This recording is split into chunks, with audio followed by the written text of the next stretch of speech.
Olá! Nessa aula vamos descrever os processos de reprodução das algas uni- e pluricelulares em seus respectivos ciclos de vida, as cianobactérias, euglenophita, ridofita, schizofita, phaeofita e rhodophyta. Divisão cianobactéria. Você pode imaginar o que está acontecendo neste momento no mar? Imagina o que os nossos olhos não veem? Vamos ver de perto. Nossos olhos não conseguem ver, mas no mar existem vários micro-organismos aquáticos, chamados zooplânctons, que são organismos aquáticos que não têm capacidade fotossintética e que vivem dispersos na coluna de água. Esses organismos apresentam pouca capacidade de locomoção. Vamos ver. Observe quem faz parte do zooplâncton. Um crustáceo chamado copépodo, que é um grupo de crustáceos muito importante na composição da fauna e dos invertebrados aquáticos. Você já ouviu falar dele na aula de zoologia? O que será que o copépode come? Será que fazem fotossíntese?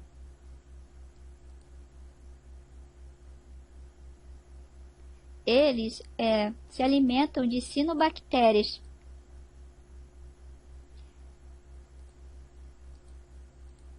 E você, sabe como as cianobactérias se reproduzem? Não? Observe o vídeo As cianobactérias em seu ambiente natural. Talvez isso facilite a sua resposta. As cianobactérias, também chamadas de algas azuis, reproduzem-se por fragmentação ou multiplicação vegetativa. Você se lembra dos tipos de reprodução assexuada? Sabe como isso ocorre? As cianobactérias também são chamadas de algas azuis por possuírem pigmentos como clorofila A, ficobilinas, cor azul e vermelha, carotenos e xantofilas. Esses pigmentos conferem uma coloração azulada aos filamentos das algas. Na reprodução assexuada, uma parte do filamento se separa, originando dois novos filamentos. Vamos acompanhar a animação da cianobactéria se reproduzindo. Viu como ocorre nas imagens? A parte que se destacou do filamento mãe recebe o nome de hormogônio, que são esses. Os hormogônios darão origem a novos filamentos. Esses são os hormogônios. Observe no vídeo como a cianobactéria pode ser diferente. Algumas algas desenvolvem células bem características como as das imagens. Será que isso tem alguma vantagem?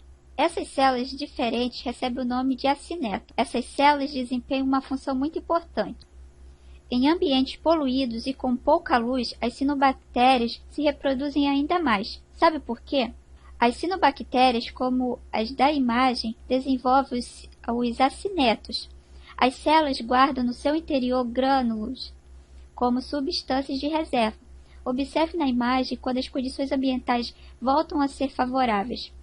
O acineto entra em divisão, dando origem a uma nova alga.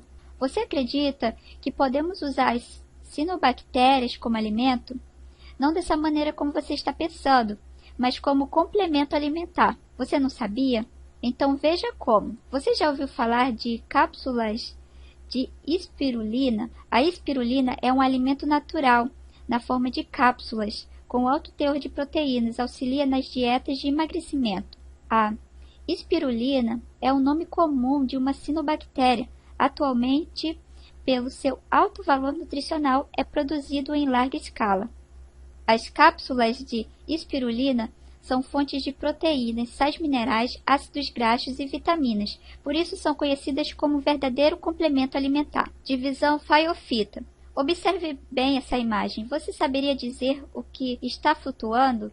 Acredita que são algas? Que tal um mergulho para ver? Sabia que existem algas que podem alcançar mais de 20 metros de comprimento? Essas algas gigantes são algas pardas. As algas pardas pertencem à divisão phaeofita.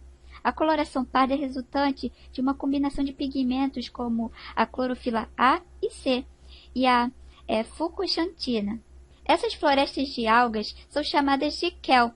Existem uma maior quantidade de regiões mais frias do globo. Dá para imaginar a importância dessas florestas submarinas. Por isso que existem inúmeros organismos marinhos. Aqui no Brasil também encontramos florestas submersas, só que as algas daqui atingem tamanhos menores. A laminaria da imagem forma pequenas florestas submersas na região sudeste do Brasil. Agora que você já sabe tanta coisa sobre essas algas, que tal descobrir como se reproduzem? Vamos utilizar uma lupa para identificar. Você imagina qual é o tipo de reprodução da laminaria? A alga gigante que vemos na natureza é o esporófito.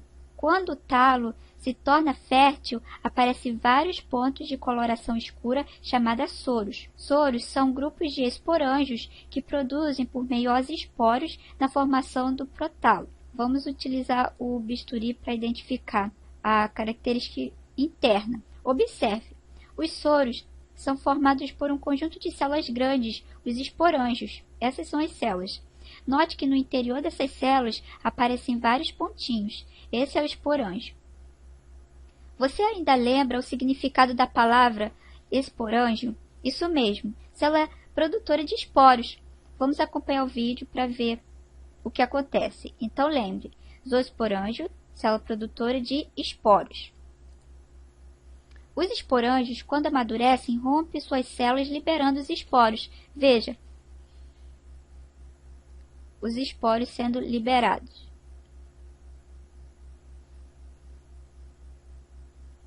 Acompanhe o vídeo como são os esporos das algas pardas. O que chama mais atenção? Notou que os esporos são flagelados? Eles possuem 2 flagelos. Eles são chamados de zoósporos. Esses daqui. E o que será que esses esporos vão produzir? Pense nos outros ciclos reprodutivos que você já viu. Você pensou que os zoósporos germinam e originam novas estruturas? Mas o que são essas estruturas? Vamos observar no vídeo. Isso mesmo, são os gametófitos. Observe que um grupo de zoósporos germinam, originando os gametófitos femininos. Então, zoósporos, eles germinam, dando origem aos gametófitos femininos, que são esses daqui. Esses são os gametófitos femininos. Continue acompanhando o vídeo a germinação de outros zoósporos. Note que outro grupo de zoósporos origina o gametófito masculino.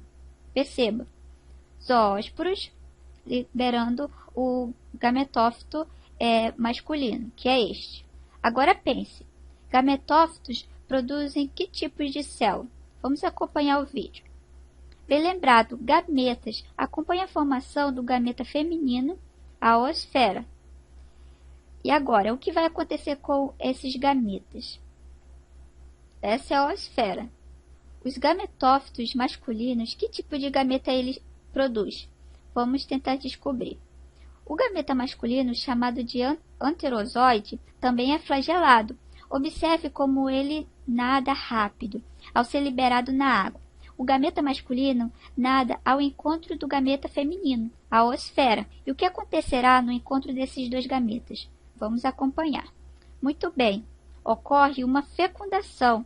O anterozoide, que é este, vai se unir à oosfera. E qual será o resultado da união?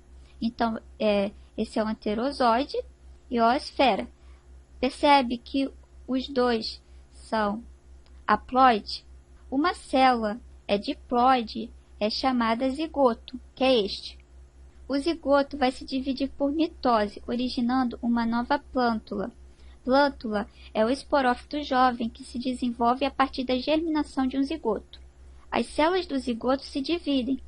Esse vai crescendo, se transformando em uma nova planta diploide. Essa planta possui um novo esporófito. Agora que chegamos no fim do ciclo reprodutivo de uma alga parda, o que você concluiu? Notou que esse ciclo caracteriza por uma alternância de gerações? Em botânica, chama-se alternância de gerações ao ciclo de vida de muitas plantas e algas que apresentam duas formas multicelulares diferentes para a fase haploide, o gametófito, e para a fase diploide, o esporófito. Nele encontramos esporófito, que é este daqui, que caracteriza a reprodução assexuada. Essa é a etapa da parte da reprodução assexuada. E os gametófitos, que são esses, que são responsáveis pela reprodução sexuada. Então, esporófito, reprodução assexuada, e gametófitos, reprodução sexuada. reprodução sexuada, reprodução assexuada, gametófitos e esporófitos. Divisão rodofita. Você alguma vez já mergulhou? Já viu alguma foto no fundo do mar? Observe essa imagem. O fundo do mar é bem colorido, concorda? O que será que colabora para fazer esse ambiente colorido? Pensou em algas? Isso mesmo. Observamos uma grande diversidade de formas e cores nas algas. Veja, uva, fucus e asparagopsis. Mas, sem dúvida, as algas vermelhas são as mais diferentes. Veja só a cor dessas algas. Pode variar desde rosa até um vermelho tão intenso que chega a ser vinho. Você já esbarrou com alguma alga vermelha? Veja. Você gosta de comida japonesa? Sabe que muitos pratos da culinária japonesa são feitos com algas? Vamos ver. O sushi, por exemplo, é um prato que ficou conhecido a partir da culinária japonesa. É constituído à base de arroz temperado com vinagre e açúcar, recheado com peixe, frutos do mar ou vegetais. Em alguns tipos de sushi, o arroz é enrolado em uma tira de alga marinha seca, chamada nori. E tem mais. Você já se deu conta da cremosidade do sorvete e da diferença entre a cremosidade da maionese caseira e da industrializada?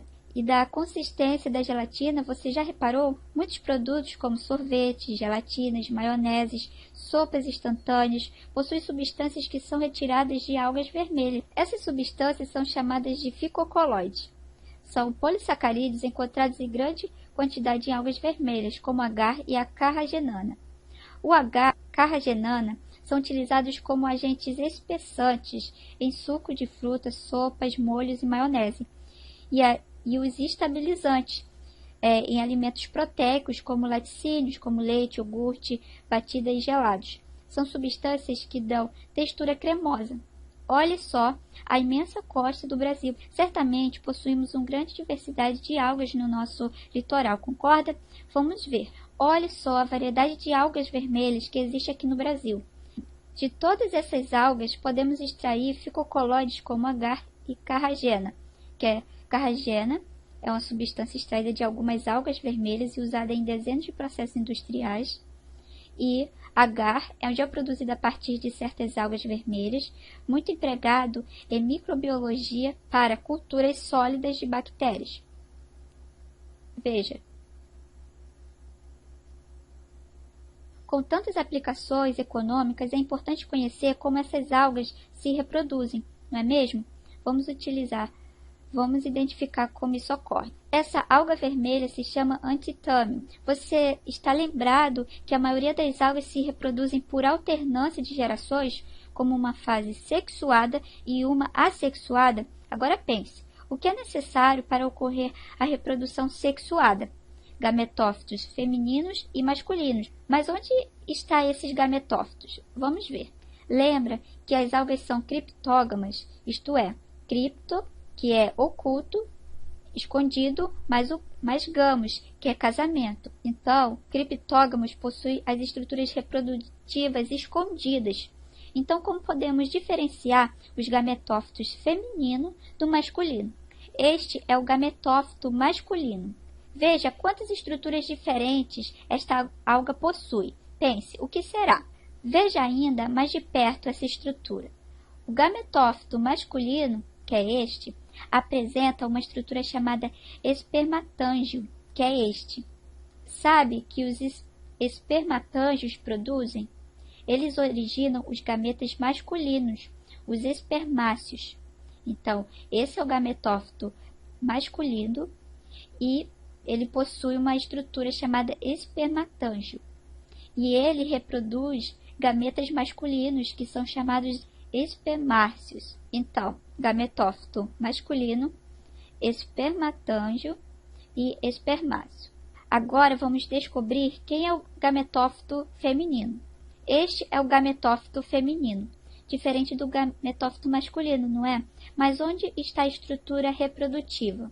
Assim como o gametófito masculino, nas pontas do gametófito feminino, que é este, existem algumas estruturas bem diferentes.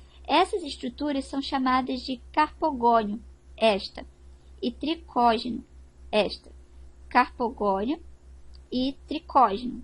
Dentro do carpogônio, que é este, encontramos os gametas femininos, que é a oosfera. Então, no carpogônio, encontramos o gameta feminino, que é a oosfera. Então, gametófito feminino, carpogônio, tricógeno e oosfera. Agora reflita. O que os gametófitos produzem? Se você pensou em gametas, está certo. E você consegue imaginar o que acontece depois? Acabamos de ver que os gametas masculinos, chamados de espermácio, que é este, são produzidos em uma estrutura chamada espermatângio, que é este. Pense, o que acontece com esses gametas? Vamos ver. O gameta masculino, espermácio, é levado pela água até encontrar o gametângio feminino, o carpogônio. Acompanhe a animação. Então, esse é o espermácio e o carpogônio. O espermácio, que é esse, desce por uma estrutura fina, o tricógeno. Então, o espermácio, ele desce para a estrutura fina, o tricógeno, e chega até o gameta feminino, que é a oosfera, que fica aqui. O que acontece quando esses dois gametas se encontram? Então, espermácio, tricógeno e oosfera. Ele desce até a oosfera. Claro, quando um gameta masculino, o espermácio, encontra o gameta feminino, a oosfera, ocorre a fecundação. Nesse momento, um zigoto diploide é formado. E note que o zigoto está preso ao gametófito feminino, que é este. Agora reflita. O que acontece com esse zigoto? Você nem imagina, mas o zigoto desce e origina uma nova estrutura, o carposporófito, que é este. Essa nova estrutura também é diploide. Será que a reprodução terminou aqui? Vamos ver o que acontece. Veja, o ciclo reprodutivo não terminou. O carposporófito produz esporos. Esses esporos são chamados de carpósporos. Agora, o que acontece com esses carpósporos? Vamos ver. Esses esporos diploides, carpósporos, germinam originando uma nova alga, a tetrasporófito, que são diploides. Você acha que agora terminou? Ainda não. O ciclo de vida das algas vermelhas é bem diferente. Vamos ver. Observe que na ponta do tetrasporófito uma nova estrutura se formou, que são os tetrasporângios. São essas, são diploides. Será que nessa altura dos acontecimentos você sabe o que será produzido? Aí perceba, esses são o tetrasporângios. Claro, algum tipo de esporo. Nos tetrasporângios ocorre uma divisão celular, uma meiose. A meiose espórica é um tipo de divisão celular que leva à formação de esporos haploides por um esporófito. E assim, os esporos haploides, chamados de tetrasporos, vão se formar. Então, esses são os esporos haploides, chamados de tetrasporos. Esses tetrasporos, que são haploides, germinam e dão origem a novos gametófitos, que são haploides. Agora sim, completamos o ciclo de vida da alga vermelha. Será que você conseguiu perceber a diferença que existe entre a reprodução das algas vermelhas e das outras algas? Será que você notou que esse ciclo possui 3 fases? A reprodução sexuada, que é feita pelo gametófito masculino e o gametófito feminino. E 2 fases de reprodução assexuada, que é a ocorrida pelo carposporófito e a tetrasporófito. Por isso que se diz que o ciclo reprodutivo das algas vermelhas é trifásico. Então, essa é a reprodução sexuada e essa é a reprodução assexuada. Divisão clorofita. Você conhece essa alga? Não. Já ouviu falar de alface do mar? As algas conhecidas como alface do mar pertencem ao gênero Uva. Vamos conhecer mais. Quando você for à praia, repare nos costões rochosos. As algas verdes são muito comuns nos costões. Essas algas servem de alimento e abrigo para muitas espécies de animais marinhos. Vamos ver. Agora que você já conhece quem é a uva, que tal é conhecer como essas algas se reproduzem? Quando encontramos o tal na natureza, é difícil saber a que fase de ciclo reprodutivo ela pertence. É necessário fazer um corte para ver as células no microscópio. Observe como são as células no microscópio. Note como algumas possuem um verde bem escuro. Está curioso para saber por quê? Observe o que acontece. Em um determinado momento, as células liberam na água estruturas flageladas. Você sabe o que são? Isso mesmo, gametas flagelados. Reparou que aqui os gametas são anisogâmicos? Anisogâmicos são seres que produzem gametas femininos e masculinos diferentes. No caso, é de tamanhos diferentes. E então, esses talos são gametófitos, concorda? Então, é o gameta, flagelo e o núcleo. Agora pense, o que esses gametas vão fazer livre na água? Sexo? Isso mesmo. Não esqueça que em biologia, sexo quer dizer mistura de genes. Vamos ver. Quando os gametas se unem na reprodução sexuada, dão origem a uma célula diploide, um zigoto. Com isso, quando os gametas se unem na reprodução sexuada, dão origem a uma célula diploide, um zigoto. Foi isso que você pensou. E agora, qual será o destino do zigoto? Então, esse é o zigoto, o flagelo e o núcleo.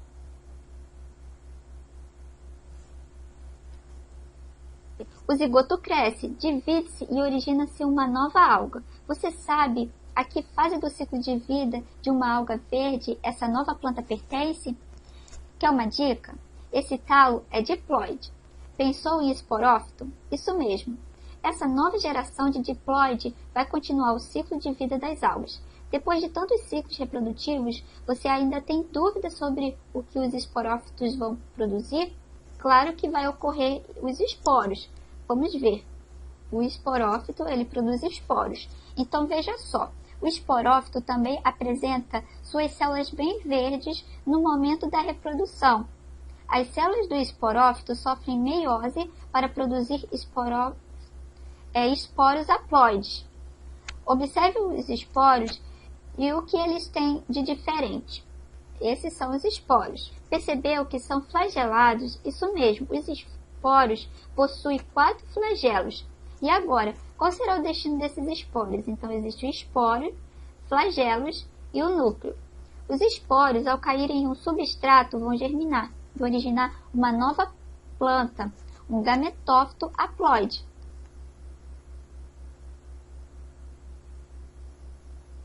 Será que você entendeu como as algas verdes se reproduzem? Vamos testar o seu conhecimento. Estrutura produzida pelo gametófito masculino. Estrutura produzida pelo gametófito feminino.